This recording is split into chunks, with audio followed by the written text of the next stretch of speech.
right, Cisco Nation, welcome back to the Cisco TV broadcast studio, set up about halfway between the hub, which is directly behind me over here, and the World of Solutions back out the front, where we just came out of the CMAX Theater and another terrific innovation showcase, this time with Sumeet Arora, our Senior VP Engineering, talking about transformation through innovation. This is all a continuation of this conversation on service provider capabilities, and we heard about leveraging the latest in innovation and automation techniques in order to create a whole lot more agility in the service delivery platform and transforming your business. Sumeet is actually on his way down here right now. This is the beauty of doing everything live here in Barcelona, is somebody has just grabbed Sumeet, they've taken all of his gear off of his head, they've thrown it in a corner, they've taken him by the arm, and somebody is probably running him right up the concourse of the World of Solutions even as we speak, and we're going to have a nice conversation with him here in the studio, follow up on what he was talking about in that innovation showcase and hopefully dig a little deeper, expand.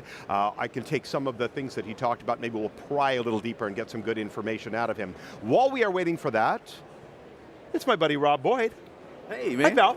We actually get to be together, we get to hang out. Yes. That never happens, we don't get to be in the same space. Actually, I think there are people out there who are positive that we're the same person since we're never together at the same time. I think it's a significant talent difference, a little more clean cut, get a little better style. I don't think they're confusing We us. were just talking about the shirt a moment ago here. After years of the bowling like shirts and the plaids, all of a sudden we've got you getting really zazzy on us here. Depends on what my wife picks out, honestly. Is that the way that works? Yeah, pretty much. much. All right, so let's talk a little bit about what we just heard from Sumeet in the Innovation Showcase. Cloud-managed collectivity, things like Wi-Fi, collaboration, Jasper, partnering with service providers to deliver more B2B, more B2C customer reach and focus. How are we really expanding out in the SP platform to be able to reach more people and make them more confident with what we can deliver to them here at Cisco? See, what gets different with SP versus maybe some of the other areas we might think of Cisco more often, or maybe it's only me that thinks of it that way more often, is the fact that with SP, the customer has another customer. And so part of the focus there is that we are constantly looking at how do we deliver ways for our customers in SP to become more profitable, how are they providing innovation to their customers? So it's a flow-through effect, because interestingly what we're seeing is we're seeing the interest level in the ability to make it easier to collect data across and through areas that we haven't had access to before. Because as the saying goes, at least I think it does, the idea is that the more data means better decisions. So when you can collect data and you can actually analyze it, because we now have ways in which we can handle massive amounts of data to then draw very precise type of decisions out of that, how we deliver our customers that information so they can become profitable and then in turn deliver it to their own customers. We're just feeding the chain. That's a really good point. We were talking yesterday, we had a really great interview with NetApp, and part of the focus of that conversation was this idea of making use of the data in real time. Well, we like to think about that in application development on the DevNet side here at Cisco, but it's interesting to take the next step and actually go to our customer. We can give them the data, how do we help them to do the most with it? Is that a part of what we do through the service provider network? Yes and no. I mean, because really what it's about is, and this is the stance that Cisco's taken a lot more aggressively as we've sharpened our focus from a cloud perspective here, is it really does depend. We're not trying to emulate what a lot of maybe in the past, it's not about us becoming a cloud provider, because we can't get away with just mentioning cloud and these type of things in a real generic way anymore, and you picked up on this. It's the fact that, well, there's a place to do the data that may make sense. For different customers, you're going to have different applications that make sense to run in one public cloud versus another, versus for data reasons, maybe it's regulated by the government, they're going to remain very in-house with how they do things. Or, certainly, and this is just a reality, is nothing is a switch that you just kind of flip and say, we were here, now we're here. There's a kind of a transition period that we help. And I would say Cisco is extremely well positioned to be able to help people make that transition and not force any type of abrupt change that they probably wouldn't take on anyway, because it would be business disrupting, right? And a lot of it is just how much can we actually offer to them on the solution side. And to that point, you had an opportunity to run through a demo of iOS XR. I don't know if that was here on site or if that was off site, but I'd love to go ahead and take a look at that now, because that ties back to one of the ways that we're achieving exactly what you're talking about. Very cool. Let's go ahead and let's toss to that VT right now. Hey guys, we're in the service provider booth, and I've just had the pleasure of meeting Alberto. Alberto, you are a field engineer, specifically consulting systems engineer for service provider. Yes. And so we featured this on TechWise TV a long time ago, but I needed a refresher, this notion of segment routing. And so specifically, can you explain, for anyone that may not be familiar with it, what is segment routing, how did it come into being? Yeah, so segment routing is a new transport architecture for IP MPLS that is going to seek the perfect balance between programmability and distributed intelligence. So segment routing is an idea that is being brought to the market by Cisco and probably is the fastest to be standardized and deployed from the beginning of the history of IP, because from the first concept to deployment only 2 years. And for the first presentation to IATF to standardization, only 2 years. So I think that is only the result of good cooperation with other service providers, with other vendors, and a good effort of the overall community on this technology. So you mentioned, so segment routing is really not, it's not a routing protocol, it's more of a routing architecture? Yeah. I think you're mentioning, and we speak to the technology and we speak to the adoption, large customers, service provider networks are looking at or are already moving to this architecture away from things like MPLS, for instance. Yeah, What is it? Is it a simplification? What is it about segment routing? Yeah, so segment routing can work with MPLS. Actually, all the deployments that we have are working with MPLS. The difference is that we don't need additional protocol like we used to need for MPLS, like LDP, RSVPT, or BGP-LU to transport label information across the network. You have only extension to your IGP, ISIS or OSPF or BGP that allows you to distribute label information. Doing that, actually, you are able to really simplify the protocol stack and the way the network is behaving. Okay. So it is about simplification, and it's about eliminating a lot of that extra overhead where a lot of mistakes could be incurred from a human perspective. A lot of bugs that could happen between protocol interactions. So we are getting rid of a lot of complexity for sure. But at the same time, we are adding a new important capability, because segment routing is changing the way the label, the MPLS label is used, because the label is not a local significance. A label can have a global significance. So a label can be associated to a specific destination, and this enables segment routing to be source-based routing. So it's the source that defines the path that the packet has to go through, instead of having a hop-by-hop behavior as you normally have in IP MPLS. It's a lot more deterministic path, almost determined from the source of origination. Absolutely, determined from the source without having to keep state inside the network. Otherwise, you should define circuit in your network, like with RSPTE or things like that are really going to deploy states in the network that makes the network not scalable and not really reliable as it could be, right? So correct me if I'm wrong, but it sounds like it's also a lot more lightweight because of this. So is this something we have to look at specialized gear? Is this something normal network routers? So the point is that the fastest adoption of segment routing with MPLS forwarding plane has been possible because we are not changing how the MPLS router is behaving. So the ASIC on the router is doing exactly the same job as always. Is doing swapping of label, popping of label, pushing of label, nothing else than what is nothing. So what we have changed is the control plane for distributing this label information, this forwarding information. Instead of using additional overhead protocols, we are using IGP itself.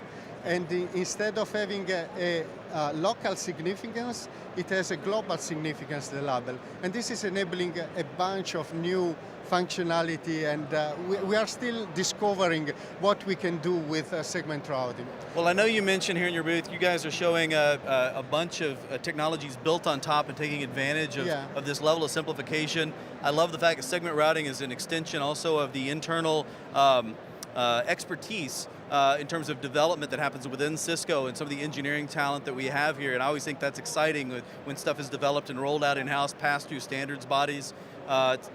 It's fascinating and honored, kind of honoring, to be a part of that.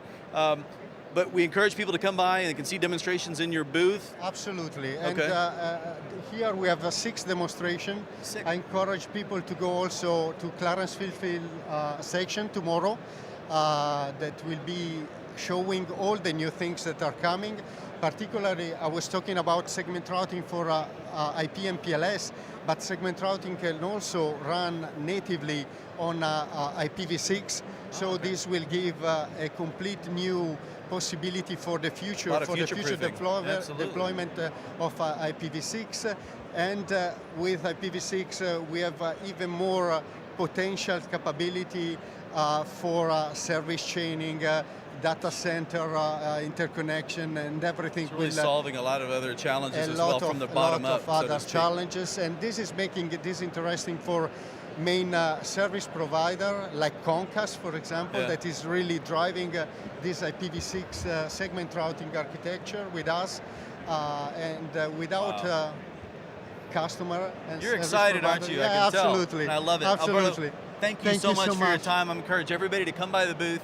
Understand, especially if you have anything to do with segment routing, understand how things can be made simpler, not by adding something else on top, but really addressing some simple things from a root. It'll blow your mind. It's coming back to me as we were talking through this, and I love it. So segment routing, Alberto, thank you so much. We'll see you on the next one. Thank you. All right, phenomenal job, Rob Boyd, as always, appreciated. Great demo there, and way to continue the conversation. We are back here in the studio, and I've got Samit Arora with me, Senior VP, Engineering. Great innovation session. I think it worked out really well. Transformation through innovation. How do you feel it went? Do you feel that the message got across? People were there with you, they were connected to it? I enjoyed it. I was, I think the people were keenly listening, and there is a lot of energy in Cisco Live. I just feel great just being here.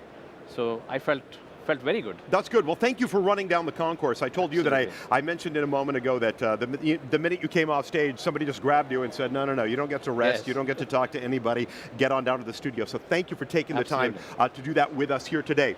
So, how do we leverage the latest in automation techniques? How do we create more agility in service delivery? How do we transform business for customers and clients? This is really what the SP conversation is all about. So, start by telling us how you view the mobile telecom industry today. How is it shaping up? Maybe if you see a couple of trends that are really shaping the sector, what do you think those are?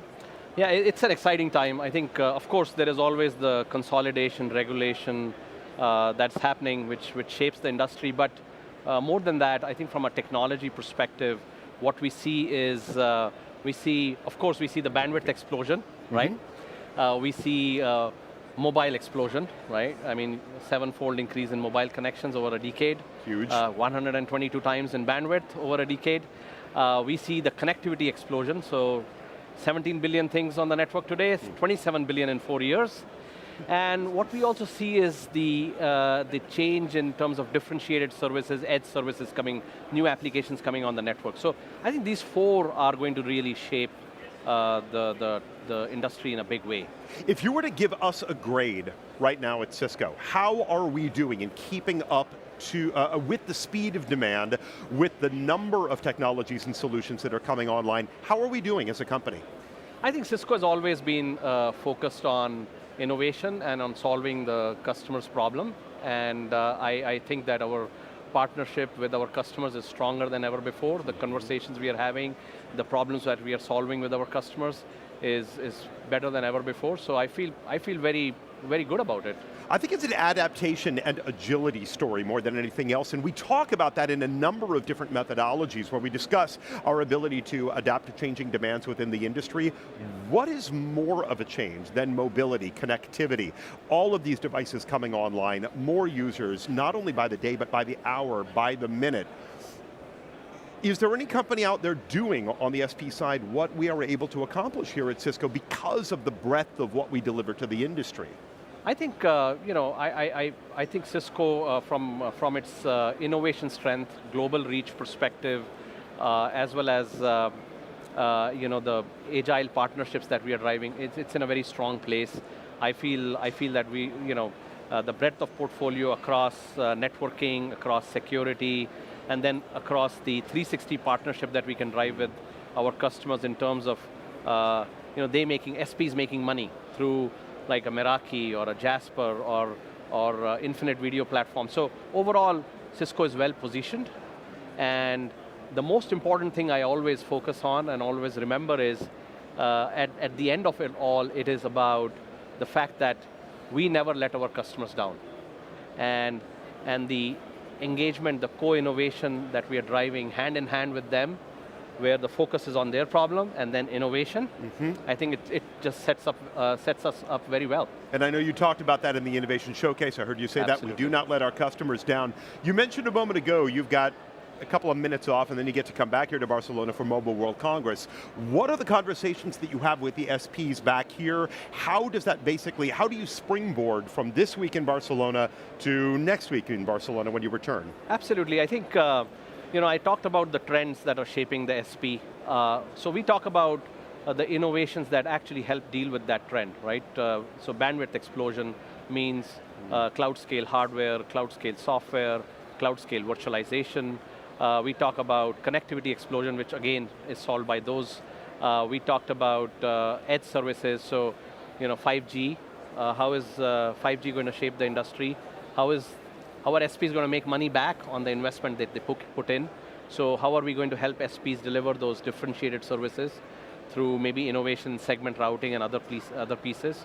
So we are going to talk about those topics with the SPs. Clearly, automation is going to be a big one because a lot of the focus has been on capital, efficient capital, but the operating expense side of SPs is big. So a huge, huge focus is going to be on how are we going to operate these networks more efficiently? How are we going to deliver services and delight their customers so that they can be healthy? I'm so glad that you brought up 5G because I wanted to go there in our conversation here today. We hear a lot of hype surrounding it. It's great on the news cycle because of course it makes people's light bulbs go on. Let's talk about the reality of it. Let's talk about where it's happening in the world and who is taking a leadership role in 5G. And if you look down the line a year or two from now, where are we on the 5G delivery? I think, there is a lot of architecture and discussion that is happening in this space, and clearly there are boldly announced plans, right? Japan, for example, is clearly betting big before the Olympics. AT&T has announced plans openly for this year. Verizon has announced plans. So there's a lot of activity. What we are focused on is how do we be the best partners and drive innovation such that it just doesn't become, here was 2G, here was 3G, here was 4G, and now it's 5G, right? It becomes more about, did we offer a differentiated service for remote surgery? Did we offer a differentiated service for connected cars? Did we offer a differentiated service for a highly reliable or encrypted connection that was needed? So I think we want to innovate with the SPs in making sure that they can make more money out of this. So that's where our focus will be. And I think that's what I see on the horizon as well. How much of that is based on partnership? A lot. We are not going to do this alone. No. We're going to do this together with the customers, focus on them, and focus with them. That's such an exciting thing. Sumit, I'm so glad we had an opportunity Absolutely. to talk. You've had a busy morning already. Thank really you. grateful to have you here in the studio Absolutely. with us. Pleasure. Thanks for coming on down. Thank All right, you. so we're going to change gears just a tiny bit right now. We're going to roll actually to another demo with our good buddy Rob Boyd, who has been here on set with us all morning. We're going to talk about SD-WAN for the few minutes. Let's take a look. I will see you on the backside of the VT. Here we go. All right, we are here in the service provider booth, and I wanted to get a better handle into why or how software-defined WAN is so valuable and doing so well in the market with service providers specifically. You guys have done very well with it. Ovidia here is a consulting systems engineer. You're out of Brussels, is that correct? Absolutely, Brussels, Belgium. All right. And I'm a consultant system engineer in the service provider area. So you've got a presentation here to kind of walk us through how managed SD-WAN or software-defined WAN is being kind of packaged so that our SP customers can then go out and take this to their customers, because it's not simply about SD-WAN alone, is that correct? That is correct, absolutely. We can call this demo SD-WAN on steroids, Okay. because we combine the SD-WAN service with other services that we orchestrate on-premise, so on the customer premise. Okay, so walk me through this here. What are we looking at? Okay, absolutely. So we start with the one slide demo that we display to the clients that is taking us to the final picture actually. But I'm going to display this picture in increments to understand how the demo builds up. Oh, I like that. Absolutely. Okay. Okay, very good. So let's do this SD-WAN demo in slow motion. Okay. Slide number one is the starting point. We start with some empty servers that we display on premise. This is what the customer receives. Okay. Those servers are going to be plugged into a working internet connectivity, internet connection. So it's a blank slate. It's a blank slate, absolutely. The only information that those servers they have on them, it's actually the IP address of this NSO controller, which is the top orchestrator. And we're going to explain why. Okay. So at this point in time, the servers are empty, and we have to build them up with the necessary elements. First, to build SD-WAN, and second, to build additional services that are going to be connected with SD-WAN. Okay? Bear with me. So the first step is to instantiate a virtual machine that is holding the image of the CPE used for SD-WAN. That operation typically is not in the scope of the SD-WAN controller. Typically they work with physical CPEs. Here we talk about virtual instance of that CPE. It's the virtual format. We are using NFV technologies in order to power this up in a virtual format. And from a customer perspective, the only hardware that has to be deployed has already been deployed, so this is happening from a centralized control point, which means no truck roll. You're building a service up from the base at a minimal, very controllable cost, it sounds like. Absolutely. Operational efficiencies, this is the target. So no truck rolls, a simple server that is going to be shipped at the address, plugged into the internet connection, and that's it. From there on, automation kicks in and everything is orchestrated. Okay, so we start with a virtual machine and then we can start building stuff on there, which I assume also means a service provider customer is able to kind of increment services and charge accordingly to how in-depth that particular customer wants to take advantage of their offerings, correct? Perfect. Excellent. So that's it. So typically the customer will have a portal that is the front end of what we see here in the slide. Okay. And on that portal, he has several operations available to him. The first one is a catalog of services. From that catalog, he pulls out, for instance, SD-WAN, and then maybe he pulls out additional services like a firewall or application optimization, that sort of services that can be hooked up into the SD-WAN and make the end-to-end work together. Interesting. Okay, so let's keep building this out. This is interesting. Okay, so once I have this virtual machine up and running, I have to put some configuration on the virtual machine itself so it can get configured. You know, there is a registration process here. We have to make sure that nobody can claim that is deploying a CPE that is part of the SD-WAN. That's the reason for it. So we have this we call day zero configuration that is going to be pushed also by the top orchestrator on this virtual CPE. Okay. And from that moment on, we can actually communicate the IDs of those CPEs to the controllers, so everything is registered with a communication about which is the CPE identity that we are going to make part of the SD-WAN. Okay. Once this is communicated to the controller, you see here in dotted line a control path being up and running.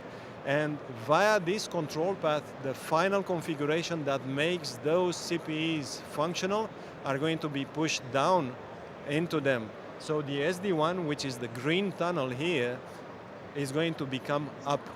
The green tunnel is encrypted, you see? So we provide security, and we provide the assurance that nobody else but a centralized office actually configured and deployed those CPEs. So we do exactly the same thing for the rest of the services. These are additional VMs, virtual machines that we deploy on the same hardware. And then what we do, we configure the service chaining. We make sure that traffic received from a LAN will end up on the other side of the WAN, okay? How? By configuring those networks back to back. So the final stage, and this is my final slide, is the data path that we are building, which shows here 2 remote sites connected with additional services separated by an SD-WAN. So, okay, so I think that the benefits here become relatively obvious, but when I look at it from a competitive standpoint and other equipment providers like ourselves that may be offering their own versions of something similar perhaps, how unique is what we're doing here, and how attractive is the way in which we're able to approach this, the way we approach SD-WAN and the additional services to our SP customers? Yes, I would say it's fairly unique because it combines a set of technologies that involves legacy technologies, routing and switching, with new technologies like SD-WAN and orchestration that we acquired, let's say, from Telef or Viptela, and with also some technologies that we developed in-house. Everything that you see here in the format of NAVI that is running on those universal CPEs or servers is actually developed newly by Cisco. So having this combination of legacy acquisition, new technologies, and in-house development, software makes Cisco quite unique in this space. That's very well put, because we're looking at the whole path end to end. We're not just slapping something on and then trying to play within our own sandbox, because we understand there's a process involved. Thank you so much. Thank you. Appreciate your time. You guys really need to come by the service provider booth just over on the one side there, SD-WAN. Look for him or one of his peers, and they'll walk you through this in even more detail than we've got time to share with you. Thank you so much. We'll be happy to host you. Excellent. All right, welcome back into the live studio. Such a great job, Rob, as always. Does such a terrific, terrific job. What Rob Boyd and what Lauren Malhoit do with TechWise TV, they bring so much great content, so much value, and they do a great job of explaining and demoing all these different capabilities for us here at Cisco. We always deeply appreciate everything that they do, their insight, their expertise. I learned so much from both Rob and Lauren, so great job. We are just getting underway with a great afternoon, packed full of content coming at you live from Barcelona this afternoon at 20 minutes past 3 o'clock, 15:20. If you're watching the European clock here, we've got our final innovation showcase coming up, unlocking the value of IoT data. Riaz Rihan, our global VP and GM Chief Product Officer in the IoT side of what we do here at Cisco, he's going to be talking about how we really unlock the value of IoT data in order to drive better business outcomes. We've got customers out there, they connect millions of things. The data that all those devices produce, it is such a critical asset for us, for all of our businesses, but only if we know what to do with it. How do we make full use of that data? The newest technologies, they're driving greater business results, even when they're managing disparate devices on different applications. Some of them might live in the edge, some live in fog nodes, some are buried away in the data center, some are out there in private and or public clouds. Riaz Rehan's going to break all of that down for us again at 20 minutes past 3. Before we get to that, we did some great segments here in the world of solutions and in the hub on App Dynamics, one of the terrific companies now under the Cisco umbrella as of last year, 2017. We also talked a lot about cloud here throughout the course of the week. We're going to roll to a couple of videos of those over the last couple of days. We're going to do that in just a couple of minutes before we roll into that innovation showcase this afternoon. I want to remind you, plenty of time left in the day. If you can still hit us up by social media, we would love to have you do that. Use hashtag CLEUR, C-L-E-U-R, Talk to us over Facebook. Put a post out there on tweet if you've gotten some great photos. Maybe last night you were out with a bunch of friends down in the Gothic Quarter or over in the Bourne neighborhood, or maybe you went up to the stadium area, or you were hanging out here around Hospitalet or in the Fira area. Wherever you were, if you got a great photo with your buddies, put it out there, share it with us. We've got Gurdeep and the entire social media out there, team out there responding, taking those photos, writing back to you, letting you know how much we appreciate you being here at the event and sharing your experiences with us. So please take advantage of that. Talk to us. Again, still some awards, I think, left to give away for great posts out there, but that is how we know that you're here and enjoying the show and taking great advantage of the show. So hit us up by social media and make sure that that happens all the way up until 5 o'clock this afternoon when we take everything down here during the Daily Show. And I'll be back here in the studio with Rob Boyd, who's over there making faces at me, along with Lauren Malhoit as well. We're going to get a chance to say thank you to the entire crew. So we're going to roll to those segments on App D and on Cloud right now. Enjoy, and we will see you back for the Innovation Showcase very shortly.